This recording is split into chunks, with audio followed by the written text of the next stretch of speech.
একটি মন্তব্য থেকে, একটি বক্তব্য থেকে কোট করি।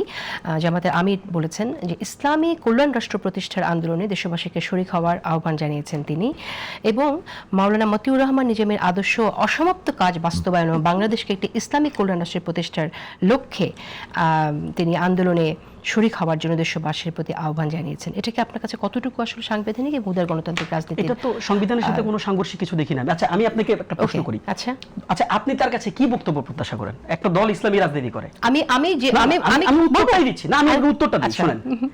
একটা দল ইসলামী রাজনীতি করে, সে তার কাছ থেকে আপনি কি বক্তব্যটা প্রত্যাশা করেন? আপনি তো বলেন উদার গণতান্ত্রিক রাজনীতি করেন। সমস্যা নাই, কোনো জায়গায় কনফ্লিক্ট নাই, আমি আপনাকে ভেঙে দেই। আপনি আমাকে বলেন তো কোথায় কনফ্লিক্ট আছে? আমি বলি, শোনেন, আদর্শিক রাজনীতিতে যখন কেউ মানবরচিত সংবিধান উৎখাত করতে চায়, এই উৎখাত করতে গেলে সে একটা ডেমোক্রেটিক প্রসেসের মধ্যেই তো করতে হবে তাকে। এটা তার আহ্বান। আপনি সাবস্ক্রাইব করেন না, খেয়াল করেন জিনিসটা একদম সহজ। এই আহ্বানটা জামাত ইসলামী কত বছর ধরে দিচ্ছে?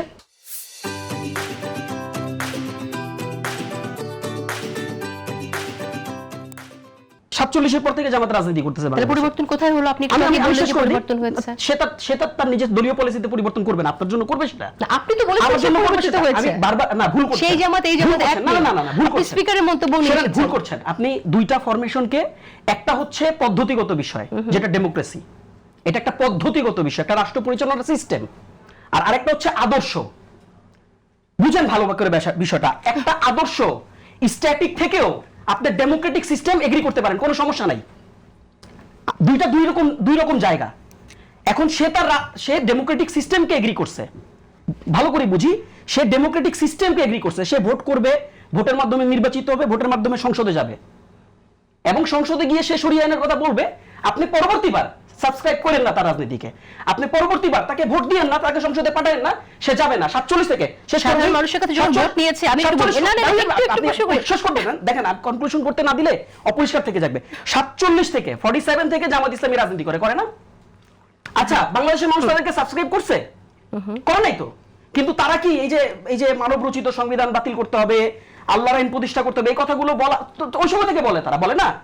তাহলে এবার মানুষ তাদেরকে ভোট দিছে তো, কত পার্সেন্ট ভোট দিছে? আচ্ছা, সিটের অনুপাতে বলি, ধরেন 67 ইউনিট মানে কনস্টিটিউশন সিটে সে পাস করছে। এই কথাগুলো যারা তাকে ভোট দিছে তারা জানতো না?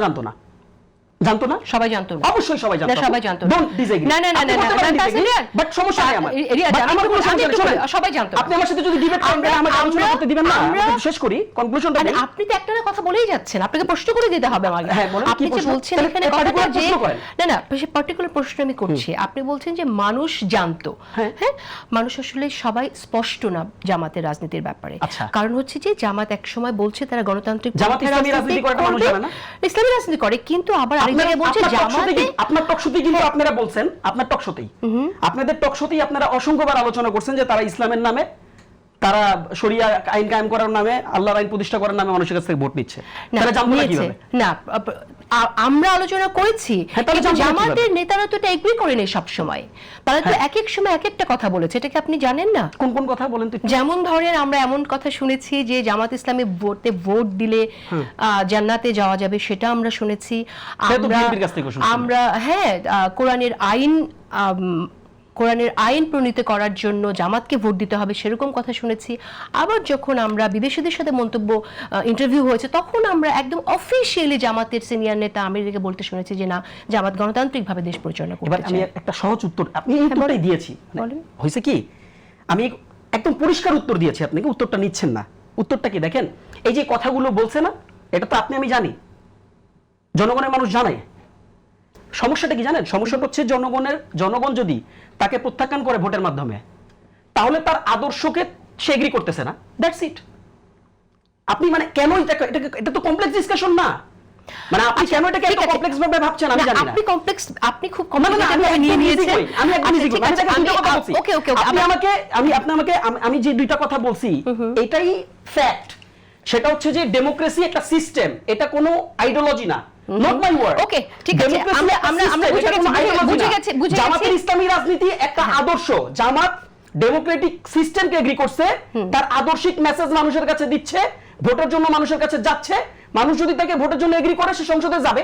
যদি ভোটের জন্য এগ্রি না করে সে সংসদে যাবে না। ওকে, সিম্পল। আচ্ছা, সেই জায়গা থেকে প্রশ্ন রয়েই গেল মানুষের ভোট নিয়ে মানুষের গুরুত্বকে কমিয়ে দেয়া, মানবরচিত অর্থাৎ মানুষের আইনের মধ্য দিয়ে, ডেমোক্রেসির মধ্য দিয়ে স্টেপ ইন করে মানুষকে ক্ষমতা শূন্য করে ফেলা, সেটা জামাত ইসলামী ক্ষমতা সেটা দিতে পারবে। একটা দ্বিচারিতা না, কিনা না, সেই প্রশ্ন সেটা রয়ে গেল। দ্বিচারিতা হোক।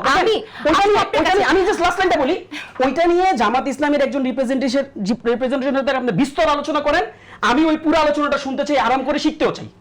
আচ্ছা ঠিক আছে, আপনি আমার মনে হয় যে তাদেরকে invite আপনি করেন, হ্যাঁ। যথেষ্ট জানেন জামাত সম্পর্কে, আপনি জামাত বিষয়ে যা বলছেন সেটা যথেষ্ট, আমার এখানে জামাত নেতা না থাকলেও চলবে, খুব ভালোভাবে আপনি ক্লারিফাই করছেন।